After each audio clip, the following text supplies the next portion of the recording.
We are 22S Radio. 22S Radio is 22smedia.com at 88.1 FM, KKJZ HD3, Long Beach, Los Angeles. Ladies and gentlemen, boys and girls, children of all ages, and now our World Broadcasting Tag Team Champions of the World and a Cruiserweight Champion.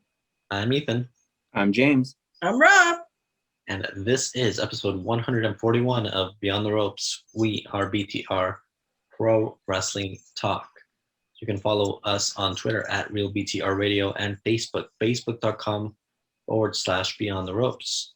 You can also follow me individually at EthanMV95 on Twitter. You can follow James at JHW Reporter. And you can follow Rob at Rob Flores Media. And of course, YouTube, to search up Beyond the Ropes, and you'll find all 140 episodes currently uploaded there. What a news-heavy week. We'll start off with Daniel Bryan. Rumor has it, his contract came up to an end this past April 30th, and has not come to terms with a new contract with WWE. I believe he had been saying for months he doesn't want to work a full-time schedule anymore. So we'll see what happens there. Let's talk about it. Well, first of all, I thought it was, so I had kind of heard some different things. I heard there was like, oh, are we going to start seeing him on NXT or, however they were going to try and pitch that, I guess. But so I wasn't really aware that it was that the contract did run out, but it did seem like the full-time status was kind of coming to an end.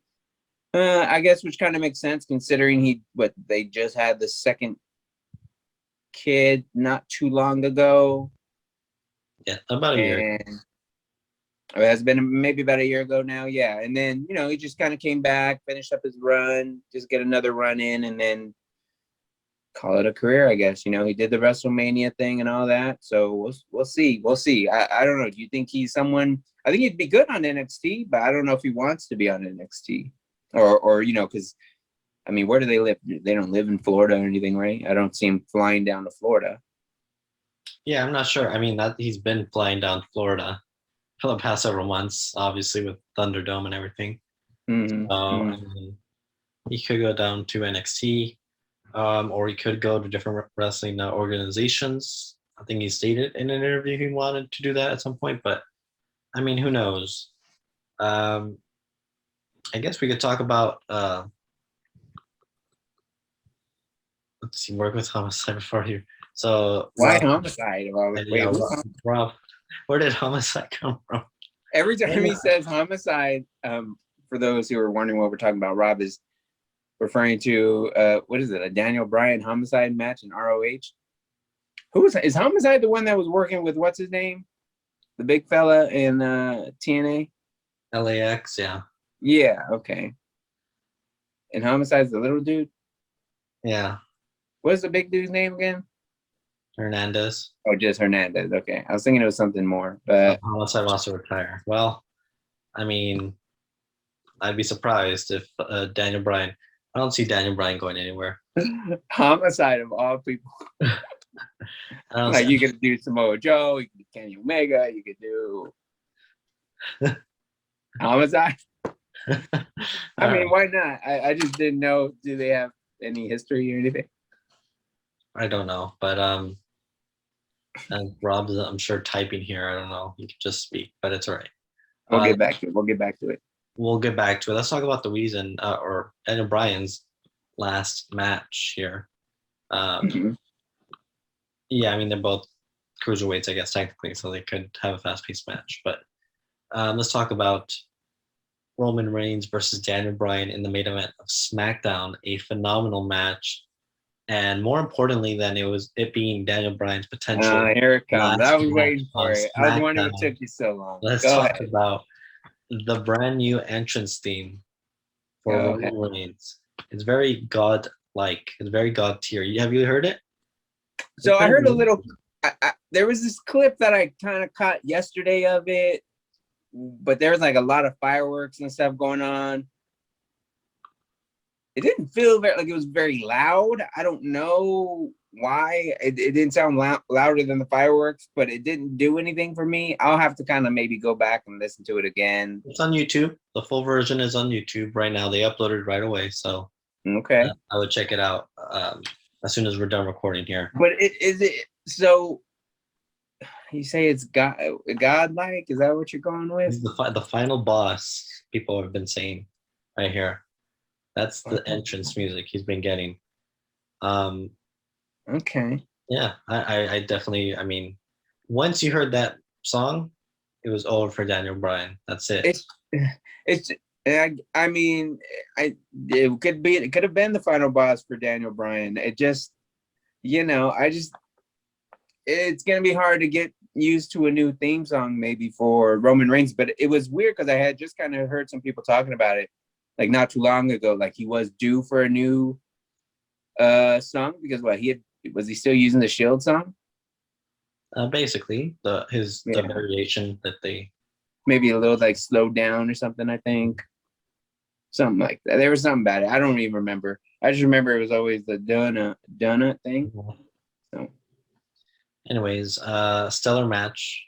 Of course, Roman Reigns carried Daniel Bryan to a quality match, as expected from Roman Reigns. He said carry Daniel Bryan. But I think it's time you guys acknowledge. I'm gonna keep going every week. You guys, until you guys acknowledge him, because you're not really respecting perhaps the greatest of all time here. He had the most dominant victory in WrestleMania history, without a doubt. He stacked the current Hall of Famer and future Hall of Famer.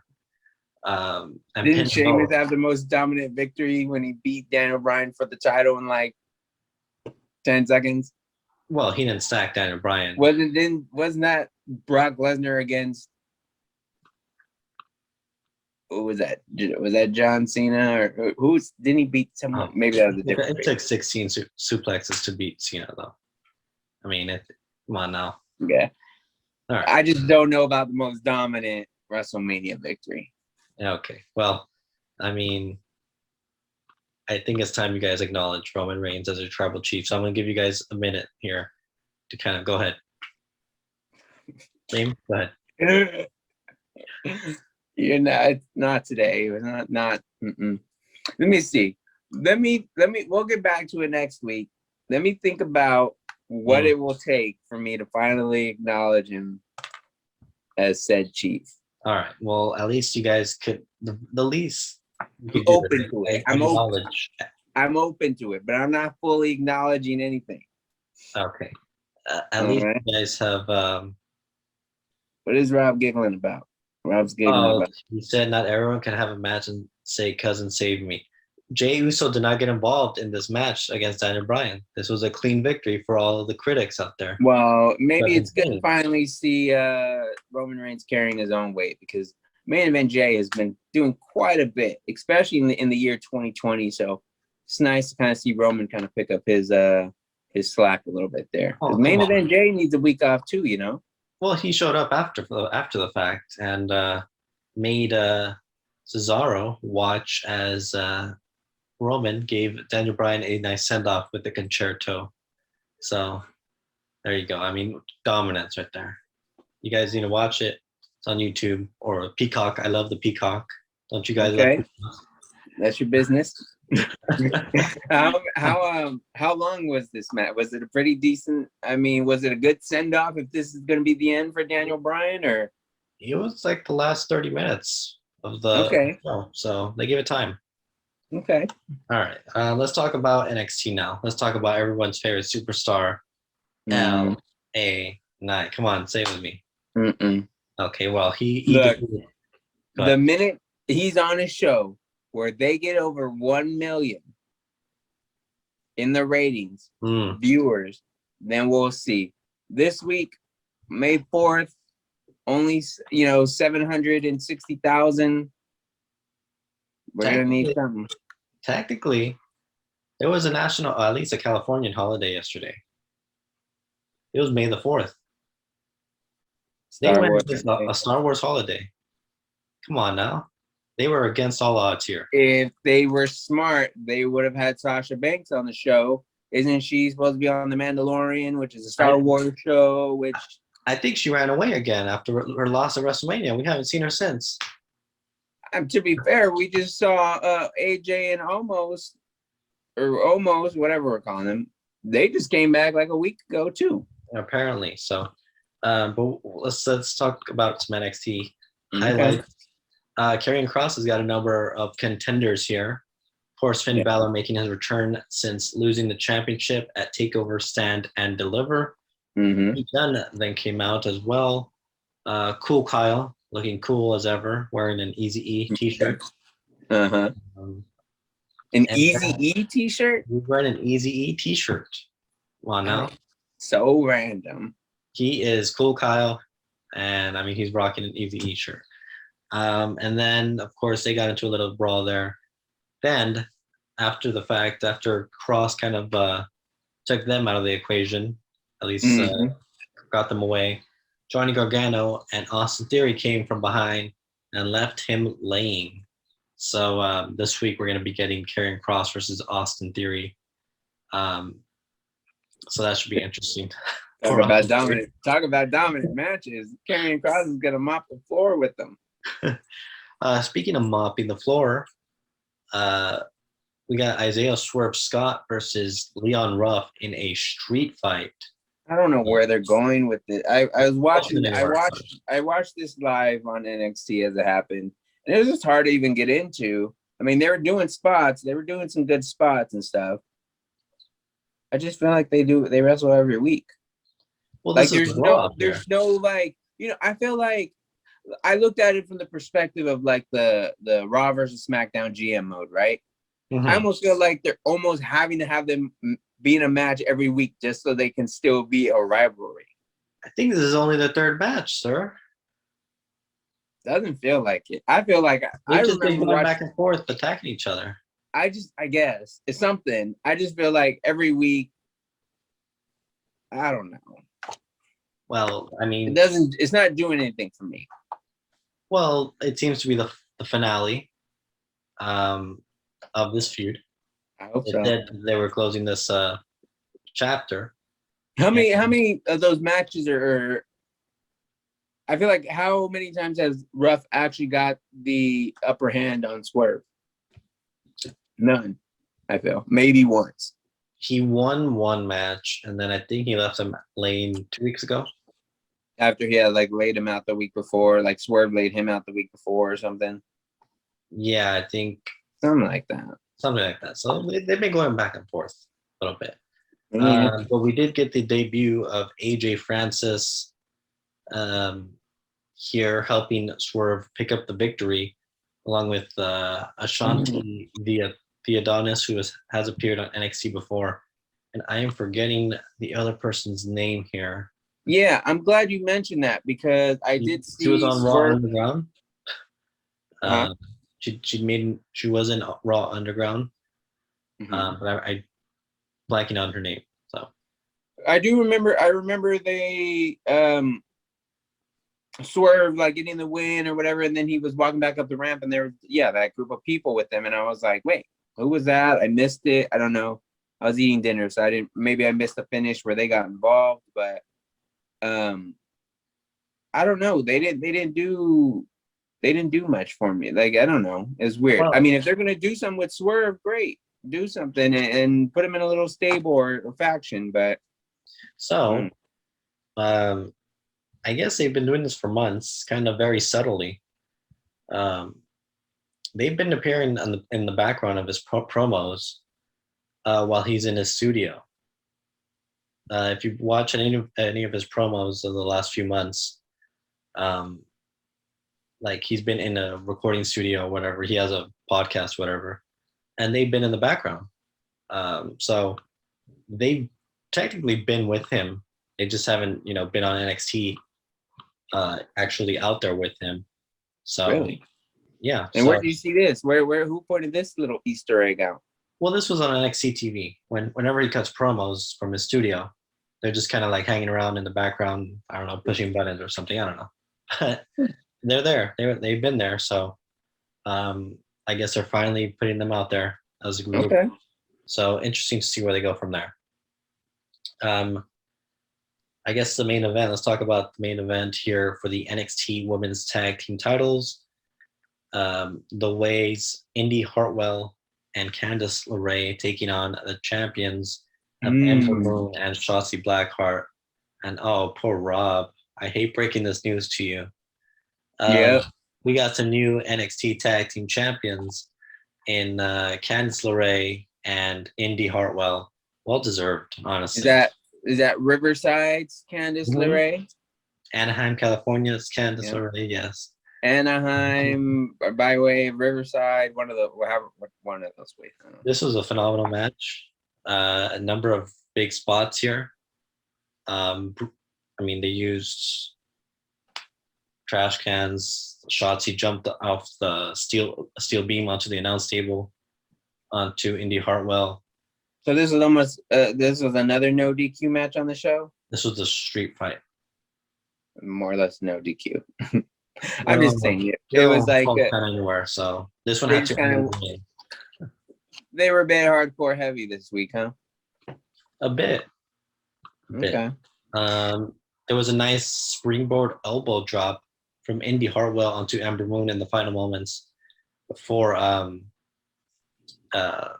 LeRae hit Shotzi with the Wicked Stepsister, which is basically like a curb stomp onto a chair to get the victory. And finally, after 4 long years, picking up a championship victory there.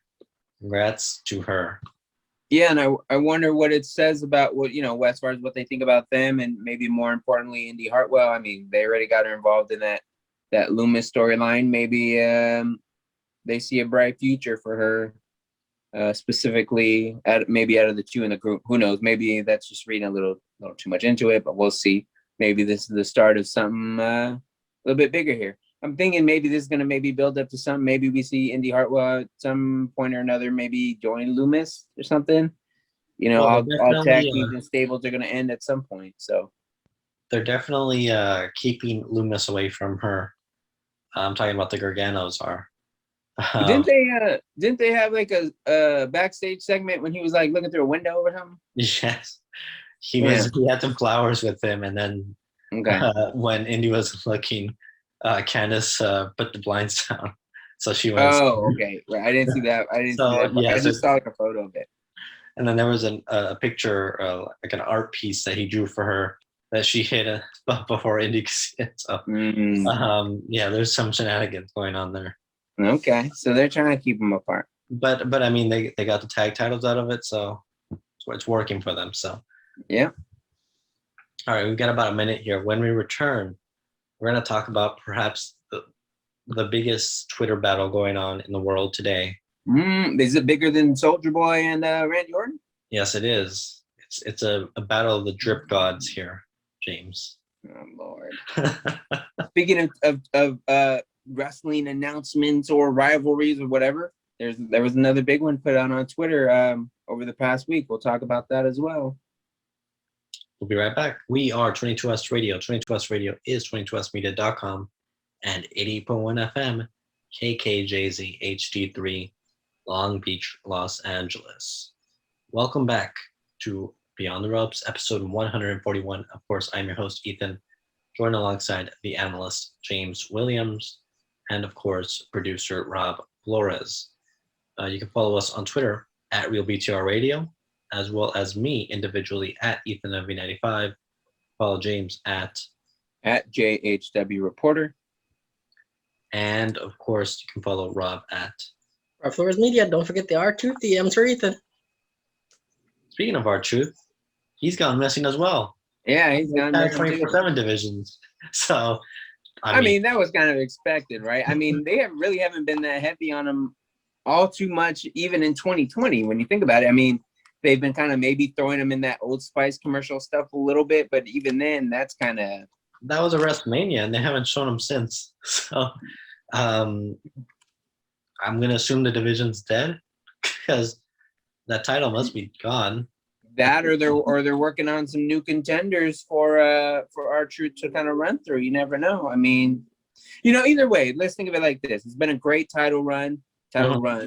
it's one he's had to win it back a number of times. So maybe it's just a well-deserved break for the champ. Yeah, we'll see. He said, "Yeah, we'll see." Rob says he has Macho Man status. I don't think he wants Macho Man status, according to what they did to him in the biography special. I haven't had a chance to watch it yet. I'm behind on those. I kind of, speaking about the documentaries for a minute before we get into some of our bigger topics, haven't been able to watch a whole lot of them just because not AEW, A&E. Is it on A&E? First of all, I still sometimes don't even remember that's a channel still. And it's just so out of the way from, I don't think it's on Peacock or anything like, so it's kind of so hard to have to look at, or to go and find. I haven't really found it on YouTube yet, but no, it's not there yet. So yeah, basically I've seen the first two. We didn't talk about them. Austin. I haven't watched them yet. And Piper. And then of course they had Macho Man this past week as we're recording. I have not gotten around to seeing that one. But I heard the second half isn't so very nice. A lot of critics were apparently rough on him. I don't know what they're doing there. But yeah, I mean, if it's gonna be something more than he was very territorial or whatever, or possessive over Elizabeth, if it's anything more than that, I'm interested. If it's just that kind of talk again, I kind of heard it before, but I don't know. I might have to go back and watch it. I kind of almost wasn't excited about the Macho Man just because it was, they've kind of already done Macho Man stuff, or the other documentary series, Dark Side of the Ring had also done some Macho Man stuff not too long ago. So I don't know. We'll see. Yeah. So just to briefly mention, the Austin one was really cool. We obviously went in depth of his career.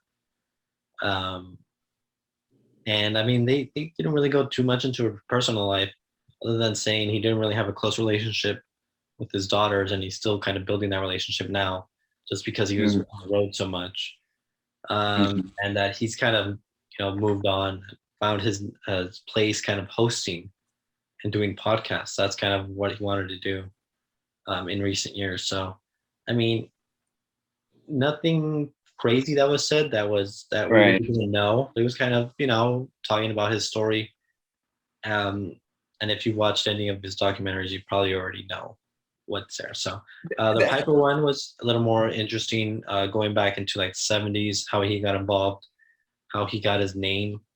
He had a rough upbringing, lived on the street for many years, met his wife in Portland, Oregon, when he was wrestling there. He actually started out in Los Angeles, so which is interesting. You don't hear too many people from that era come from LA, but he started out here in LA, went to Portland, then went over to the Carolinas, I believe, which if you listen to Jim Cornette, who's kind of watching all these and reviewing these on his podcast, he mentions that they kind of skipped over the entire Carolinas and just jumped to when he joined, basically, I believe, Atlanta, where Flair was at, and they were working off each other very well.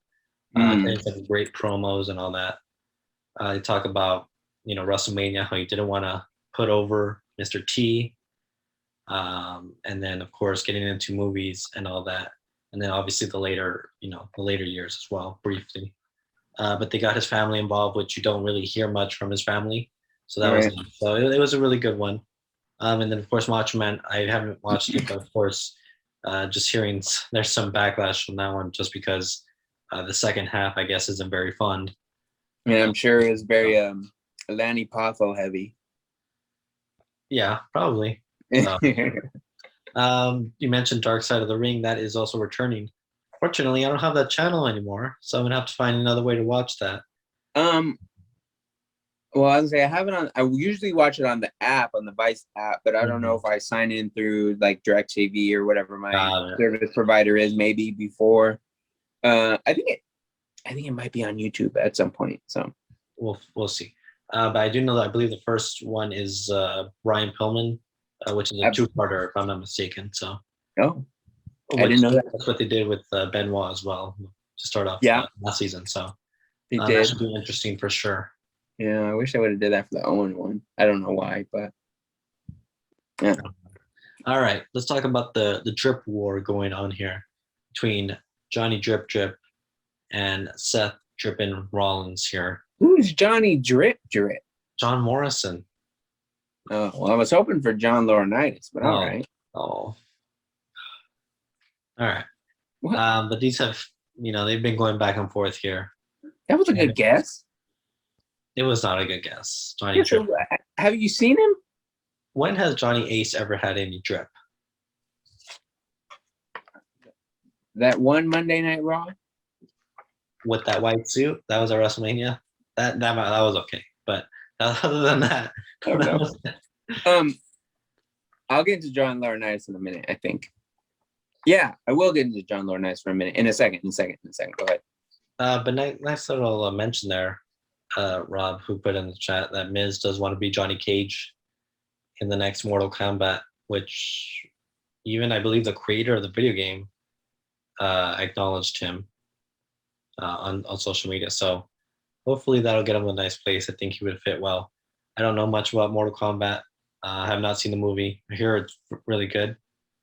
I heard mixed reviews on it, but we'll see. At least on social media, I've heard more positive. I don't know about anyone else saying, but on my feed, it's very well received. So we'll see what happens there. Let's talk about another, I guess now former movie star.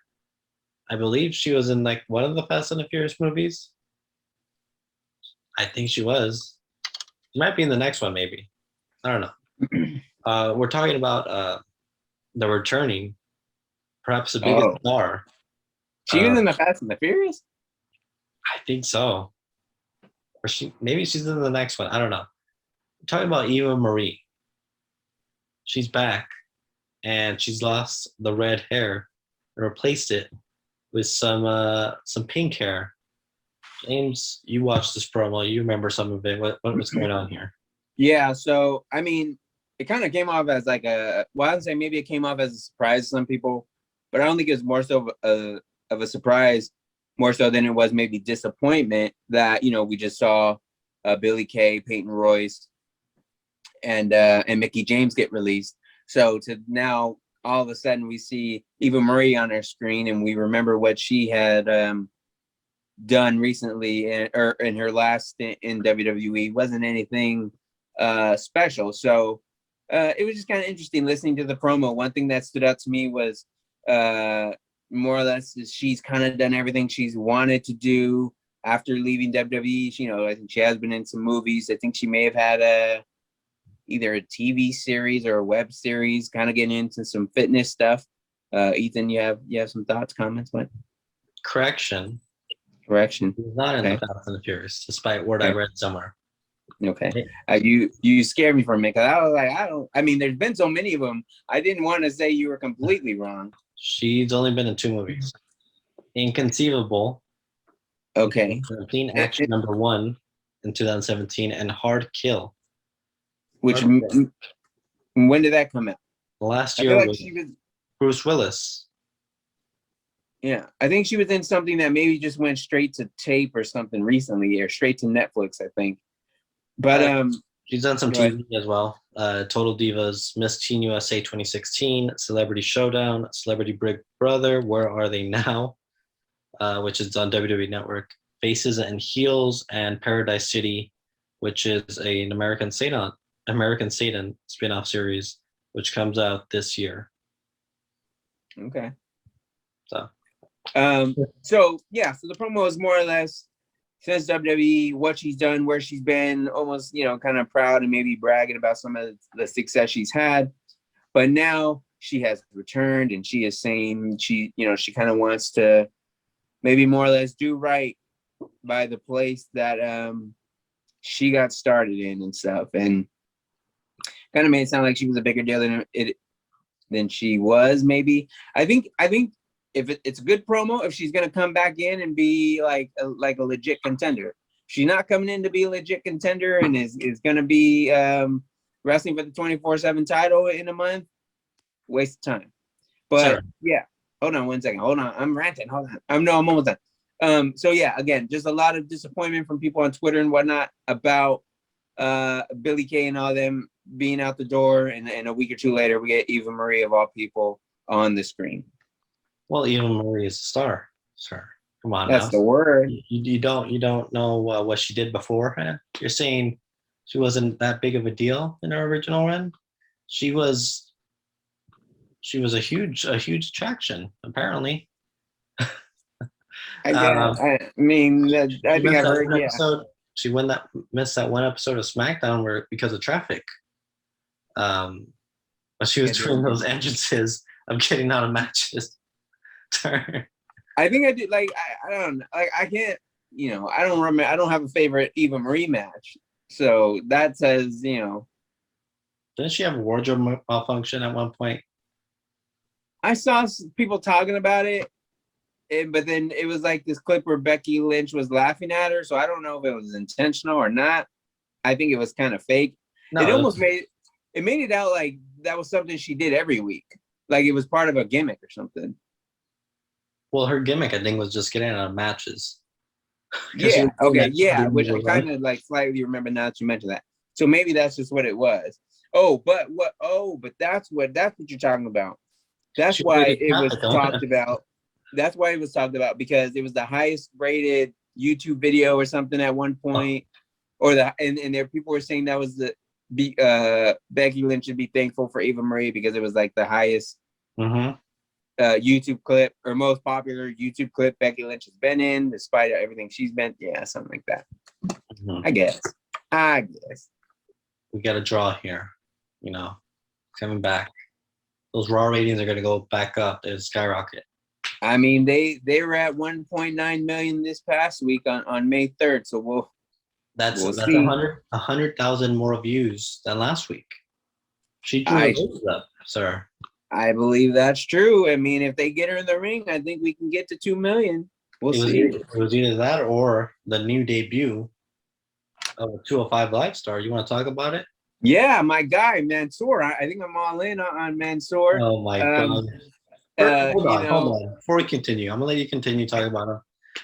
How are you high on this guy, but you can't get on the Eli Drake, LA Knight, say it with me, LA Knight bandwagon? Mansoor. No, so Mansoor makes the surprise debut on the main roster, more or less. I guess, you know, it was such a unexpected move, I guess. The announcer said during the match, oh yeah, signed his Raw contract hours before the match, or you know, whatever, which means they didn't know what to do, so they just threw him out there or something. Anyways, so you know, I guess Sheamus is in this feud or this little thing with was it Carrillo? And then I guess Sheamus attacked Carrillo, so who had been trying to come out for the US Open Challenge.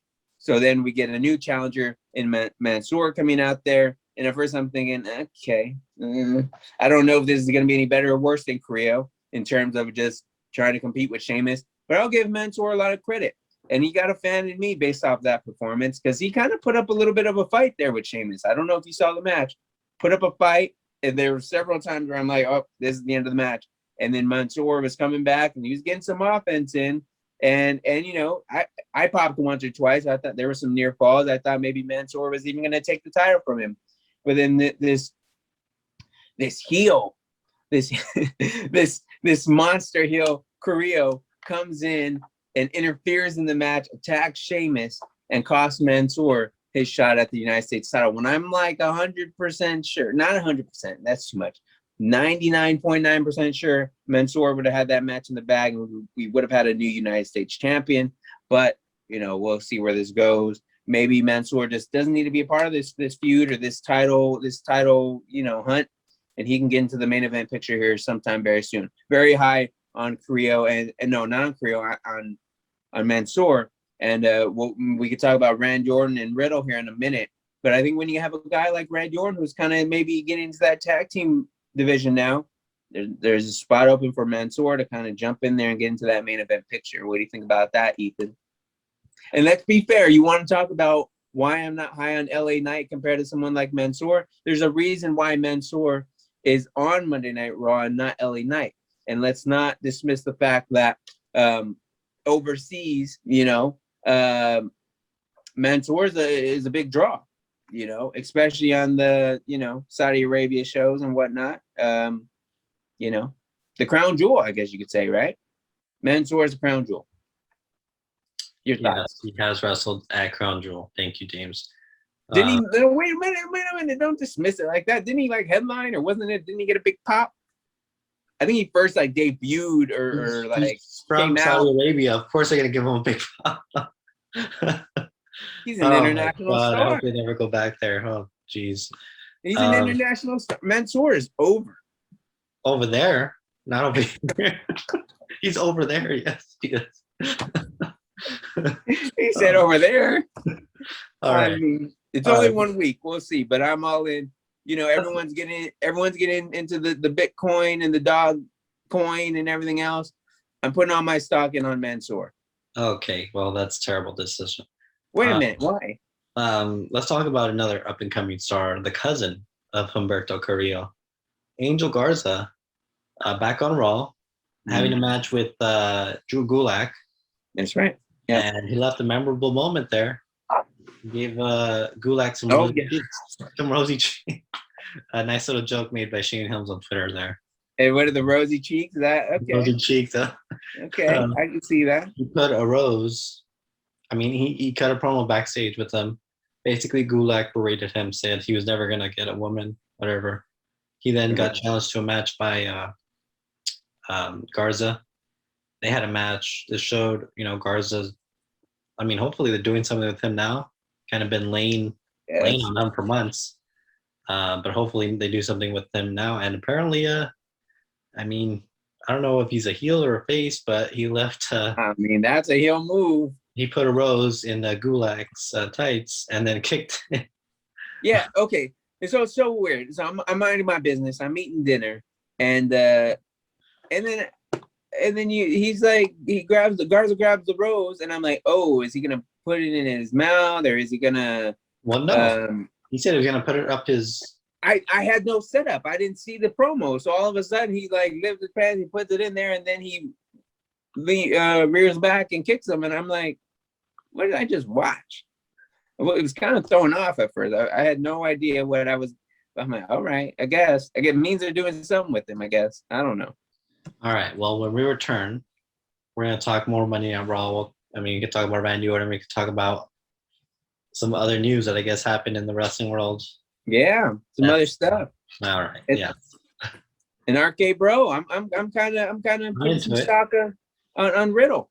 You like Riddle now? Are you finally a little bit? A little bit.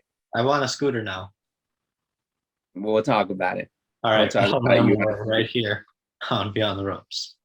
We are 22 West Radio. 22 West Radio is 22westmedia.com and 80.1 FM, KKJZ HD3, Long Beach, Los Angeles. Welcome back to episode 141 of Beyond the Ropes. Of course, I'm your host, Ethan, joined alongside the analyst, James Williams, and of course, producer, Rob Flores. We are doing this virtually via Zoom. We're almost there, guys. We're all almost fully vaxxed. Got number one here. I got part of the 5G in me now. I got number 2 last week. There we go. So, of course, you can follow us at Twitter or on Twitter at RealBTR Radio. Follow me at EthanMB95. You can follow James at JHW Reporter. You can follow Rob at Rob Flores Media. And Facebook.com/Beyond the Ropes. Of course, YouTube. Just search up Beyond the Ropes. Let's talk about some other outside of the WWE, I guess, news. James, you had something, right? Yeah. Are you talking? You said from outside WWE, right? Mm-hmm. So where are we gonna get? Well, it looks like. So what was it? Omega's now has 3 different belts: the TNA or Impact or whatever, AEW and AAA apparently. And we just saw Andrade released maybe a few months ago now from WWE. It looks like he's finally kind of surfaced. I think I mentioned last week that he was going to be having, I think, his first in-ring match since leaving WWE against Alberto Del Rio, if I remember that correctly. Looks like we might see where he's going to be landing next.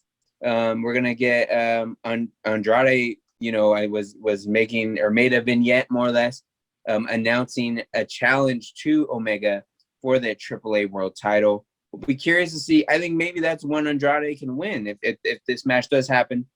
This was announced on Twitter. AAA put out a video with Andrade's announcement, speaking both in English and in Spanish during this promo or vignette, whatever you want to call it. Omega responds on Twitter saying he's a busy man and he'll think about it. So we'll see when and where this happens, but looks like we'll get this match at some point. I think this could be one. Omega's not going to hold all those belts forever. It's unlikely that they're going to try and unify all these belts, obviously. So, maybe we'll get Andrade with a win over Omega. I think it'd be good for an organization like AAA getting their world title on Andrade, who obviously is very well known and has a name. It looks like I don't know if we'll see Andrade back in a mask, but he did have this chain around his neck with the luchador mask, more or less. So obviously staying true to the roots there. But it looks like, we're kind of getting more or less the same kind of character. I'm not sure entirely what name Andrade is going by. I think it's a little bit longer, but I don't think he's using Andrade anymore, obviously, because I'm sure WWE has that under lock and key. But yeah, I mean, it's just more so news on Andrade and a possible Omega match. What do you have, Ethan? First off, that announcement put me to sleep. Are you down? Are you on Team Cornette against Omega here? Or what's going on? That's right. Twinkle Toes over here. Okay. No, I didn't know. Oh my goodness. I believe Andrade does have the rights. Does he? Okay. Or at least Andrade. I don't think he can have Andrade Almas. Yeah, okay. So maybe that makes sense. Yes, I think he used Andrade. Okay. I think he's going Andrade El Idolo, which is... Yeah, he's using the Idolo thing. Mm-hmm. So he can use that for sure. Right, okay. But I mean, if this happens, which I'm sure it will be, it'll be a Triple Mania 27, I believe. That's right, yeah. Which is their, AAA's WrestleMania kind of big pay-per-view or event. Their big event of the year, yeah. Mm-hmm. So that should be interesting. Should be. We'll see where they go with that. I'd be kind of curious how that plays out. But yeah, I mean, just nice to see Andrade land somewhere. Obviously, a little bit different. Everyone just kind of assume AEW. But yeah, again, just nice to kind of see we're gonna get something. Obviously, Omega's still gonna be involved, but that'd be a good match. I don't know if they've ever had a match before or anything like that. So, if anything, a good change of pace, at least for the non-WWE wrestling fans. I mean, you're just for wrestling fans in general, right? So, we'll see. We'll see what happens. And I do want to circle back really quick. I mentioned John Laurinaitis. Let me make sure I get my facts right here. But I saw something. I don't know how entirely true this might be. But I saw John Laurinaitis is out of the position he was in, and Jason Jordan is taking over as like the head of talent. Well, Jason Jordan is a head producer. Yeah, I guess the head producer. He's not in talent relations. I figured he wasn't. Jason Jordan, but how is he the head producer? Or what'd you say? Yeah, he was the head producer. Yeah, producer, right? Yeah, putting together matches. And there's nothing wrong with that. I guess I'm not totally against it. I'm just still kind of fast. Jason Jordan hasn't wrestled since 2018 after suffering a neck injury. Dude's obviously an athlete. He kind of was able to expand what he has done with with that Kurt Angle storyline and show a little bit of personality.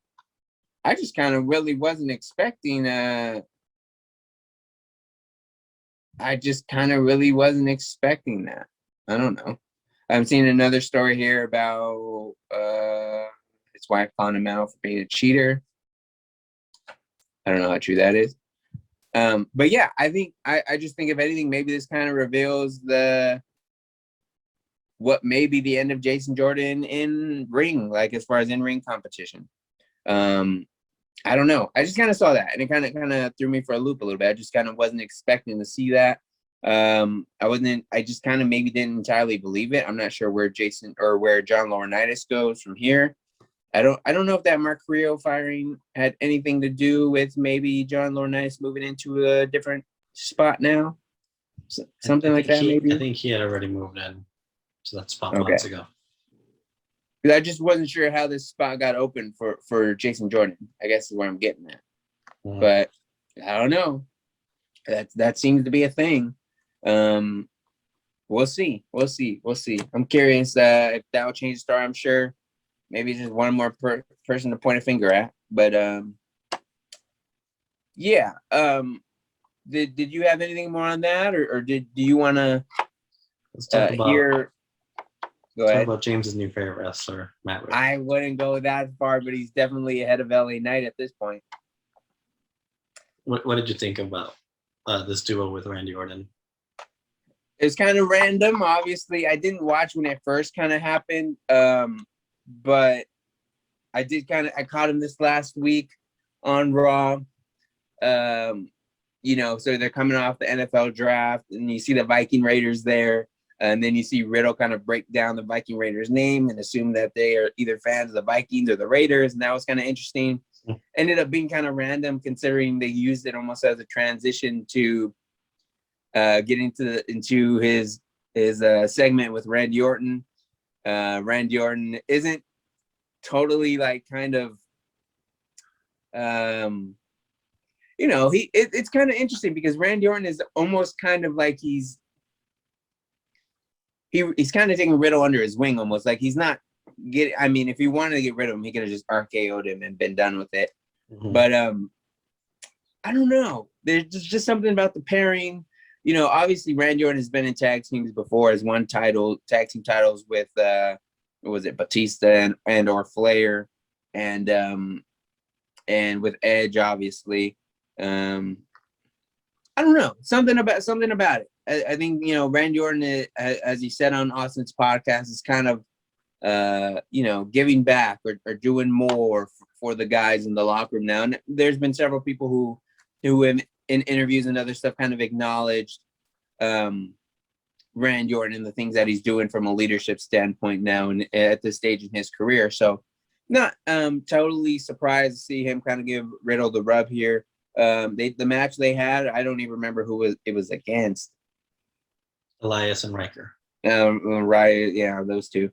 I thought it was Elias like that. Don't talk about Elias like that.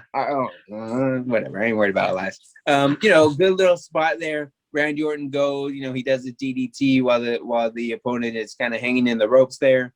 Sets up for Riddle's finisher off the hot tag there. I thought it was good stuff.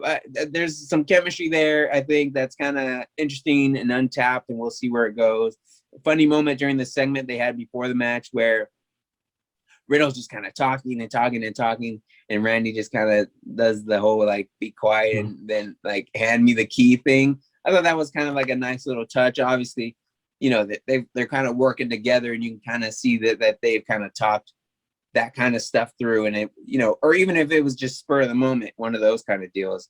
Very good stuff. So it's very little, like, it's the little things, but a detail like that kind of does a lot for me. Where Randy Orton is almost kind of saying, hey, like, let's tone it down. Let's not be so loud and over the top, and let's not talk a lot, and we can get some things done. So, I don't think they're going to be wearing matching trunks, even though Riddle said I think didn't he say he had some ready with the Viper or something on the back of him? I don't know. He kind of mentioned something about it. Wouldn't be surprised if we see it maybe at some point, but I don't know. I just think it has the potential to be fun. When Riddle was a solo, I just didn't get into it. I don't know. Maybe now seeing him, interact a little bit with RVD and stuff, and now we're getting him with Orton. Maybe I've kind of opened up a little bit to him, but definitely ahead in my rankings over a guy like LA Knight for sure. All right. Rob's having a conversation with himself here on the chat. But Tessa Blanchard, rumored to sign with AEW, got a lot of backlash, actually, because of her controversial, business practices last year with Impact. But she's already back at Impact, though, right? No, she's nowhere. Didn't she just come back or something? Nope. I swear she was like just back or coming back, or I thought I remember hearing something about it. That there was like some moment where I was like within that the last couple of months where I was surprised she came back, and I was like, what is she doing? I thought she was done in Impact. Not an Impact. Maybe I'm wrong. Okay. So, we'll see where that goes if they sign her. As we're recording this, Blood and Guts happened, which is AEW's War Games match. I believe the Pinnacle won, which is MJF's group. Oh, wow. Circle, so we'll see where that goes. I don't know. I haven't seen it yet, so can't really talk much about it. One thing worth mentioning, Rob mentioned Big Cass coming back. And I remember seeing that, but I don't remember where that was at.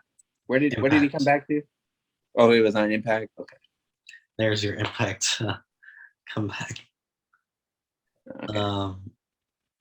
I forgot who he came back with, though. Oh, he came back with Eric Young, no? For that one night, because I think he showed up in the next Impact taping solo. Oh. Because he replaced Eric Young because he was injured, I guess, for the tag match or whatever. So wait, did they lose? I'm sure they won. Oh. I don't know. Think it was a pay-per-view. I would just think he'd have to come back, but we'll see. Absolutely. What else do we have here? Should we talk more Seth Rollins here? We haven't talked about Adam Cole today. Week. Hey. Maybe we don't need to, because you listed a whole bunch of guys who are contenders now for the NXT title. Didn't hear Adam Cole's name in there. Wait. Adam Cole had a promo last week. I don't think we mentioned it. Where he mentioned he was going for Karrion Kross next. So he's in that list.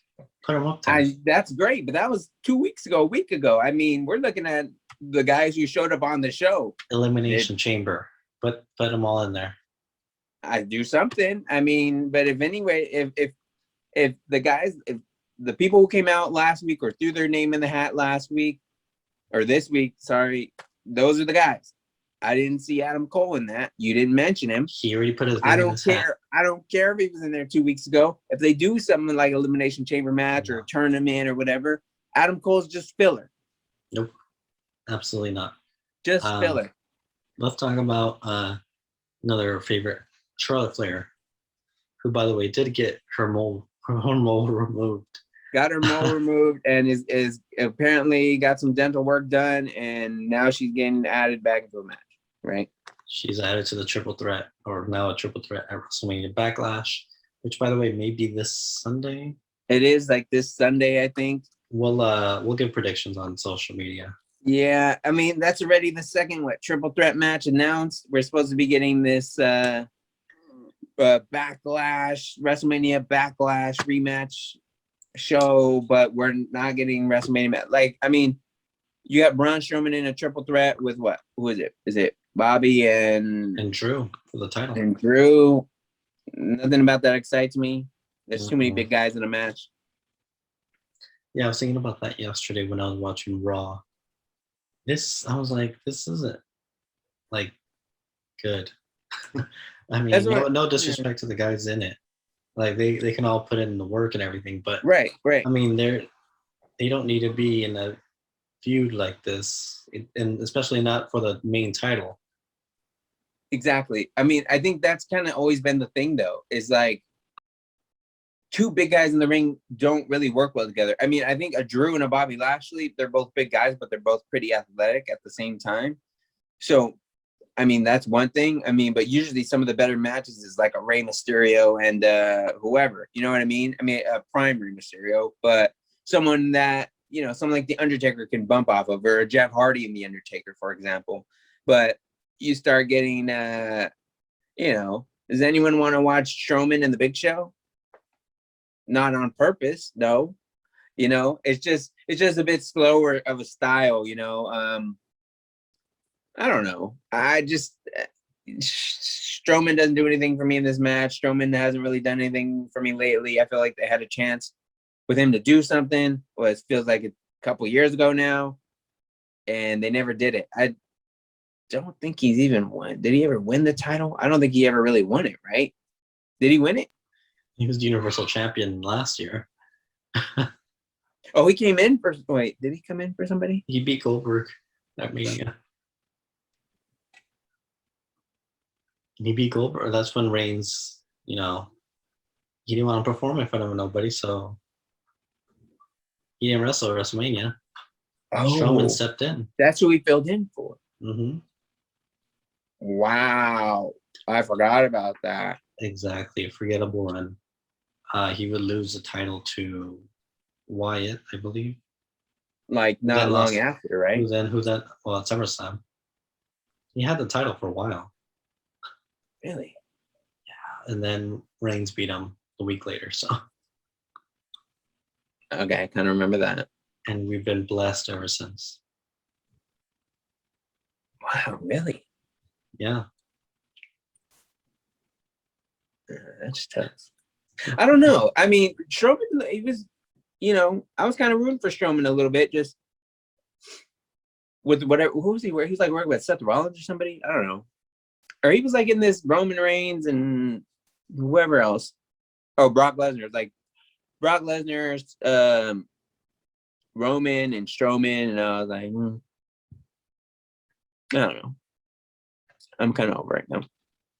Yeah, it's not very exciting overall Raw. I'm trying to think what other matches are even on the pay-per-view. I don't know. This pay-per-view, maybe it's just a little bit still the WrestleMania fatigue, maybe. Bianca Belair versus Bayley. I can't wait for Bayley to get that spot back. She's going to win the title. Put Bianca in her place, you know. Come on now. Are we really doing this right now? Are we really doing it? What? I'm sorry. What? What's going on? Are you poo-pooing on Bianca Belair right now? Is that what's happening? I'm just saying, you know, I think it's not working. We gotta get back on track here. Put the title back on Bayley. Come on now. Enough with the whole WrestleMania moment stuff. Oh, great moment. Oh, it's great. If Bayley was really that good, I'm sorry. Should have been. I'm not gonna say it because I actually think Bayley's great, but oh, Bianca's great. I'm teasing here. I think it's gonna be a good match. Probably gonna be the best match on the show. I think just because triple threat matches are messy. Charlotte and I don't even remember. Oh, was that Rhea and Asuka? That could be a good match, but triple threat matches are just messy. So we'll see. But watch out for Bianca and Bayley to potentially be the match of the night there. All right. We'll give our WrestleMania Backlash predictions on Twitter. And until then, this episode has been too sweet.